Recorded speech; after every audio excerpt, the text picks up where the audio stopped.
Hello दोस्तों। भाई आज मैं जयपुर आया हुआ था और अपने पुराने दोस्तों से मैं 2018 जयपुर से पास आउट हूँ। जयपुर के एक प्राइवेट इंजीनियरिंग कॉलेज से मैंने बीटेक किया हुआ है।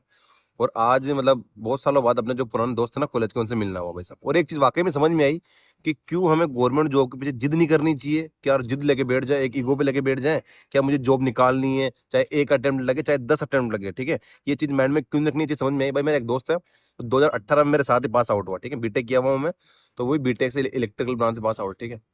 और भाई साहब 7 साल हो गए, ठीक है। पहले तो 1-2 साल उसने तैयारी की, फिर उसके बाद कोविड वोविड आ गया था, तो उसमें भी पढ़ता रहा, पर एग्जाम नहीं हुए।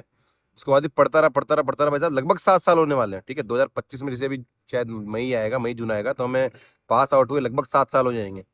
तो 7 साल में भाई साहब वो अभी भी तैयारी कर रहा था, और अब उसने हार मानी और अब वो कुछ प्राइवेट ढूंढ रहा है, ठीक है, कि प्राइवेट कहीं जॉब ज्वाइन कर लूँ।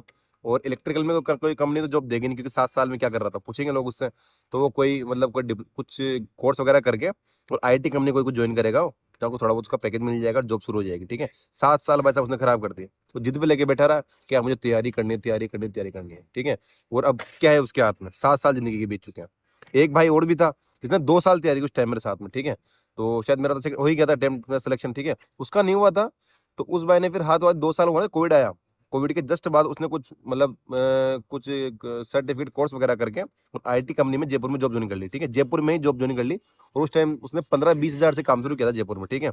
आज के टाइम पे उसकी सैलरी मुझसे ज्यादा है, प्राइवेट में हो, पर उसकी सैलरी मुझसे ज्यादा है, ठीक है। जयपुर में उसकी जॉब है, जो अपने खुद के होम स्टेट में हो, वहीं शनिवार रविवार उसका भी ऑफ आता है और मेरा भी ऑफ आता है, ठीक है। तो एक तरीके से वो भी बहुत, मुझे लगता है कि वो भी बहुत सही जगह पे है और सही काम कर रहा है, ठीक है, जो मेरा दूसरा वाला दोस्त था, ठीक है। तो मतलब एक चीज मुझे वाकई में समझ में आई है, बहुत सारे भाई लोग ऐसे होते हैं जो चीजों को जिद पे ले लेते हैं कि यार मुझे तो चाहे 2 अटेम्प्ट लगे, चाहे 10 अटेम्प्ट लगे, चाहे मुझे 15 अटेम्प्ट लगे, मैं तो भाई साहब सीजल निकालूंगा, मैं तो रेलवे में जाऊंगा, मुझे बैंक में जाना है, मैं तो यूपीएससी करना है, जो भी करना है, ठीक है। पर कहीं ना कहीं भाई साहब ये चीज लगती है कि यार नहीं, एक टाइम के बाद कभी कभी गिव अप करना भी बहुत जरूरी होता है अपनी लाइफ के लिए, अपने फ्यूचर के लिए। माना भाई 7 साल निकल गए, ठीक है, और उसके बाद मान लो ठीक है उसके कुछ सपोर्ट होगा और पैसे होंगे घर पे, जो भी रहा होगा, ठीक है। पर एक तरीके से आप देखो ना कि 7 साल निकल गए और कुछ नहीं मिला, तो क्या मतलब रह गया। तो समटाइम्स कभी कभी ऐसा होता है कि हाँ, गिव अप करना गलत नहीं होता, गिव अप कर देना चाहिए, ठीक है। क्योंकि अगर इतना टाइम वेस्ट कर रहे हैं, और 7 साल 8 साल बाद में कह रहा हूँ, अगर 7 साल बाद वो बंदा कोई सीजल में कोई फोड़ के टीए बन जाता है जयपुर में, ठीक है, उसकी 40 हजार सैलरी आती, तब भी जो मेरा दूसरा वाला दोस्त है ना भाई साहब, जिसके टाइम लगभग 70-80 हजार का पैकेज रखा है, ठीक है, पर मंथ उसके लगभग 10-11 लाख का पैकेज है, तो उसके 70-80 हजार इंडियन तो आते ही होंगे, ठीक है। तो उससे तो पैसा कम ही है। और शनिवार रविवार उसकी भी ऑफ ही आ रहा है, और दिन में 9:30 तो आपको हर जगह काम करना पड़ता है, ठीक है। अब चाहे आप प्राइवेट ऑफिस में जाओ या गवर्नमेंट में जाओ, काम तो हर जगह करना पड़ता है।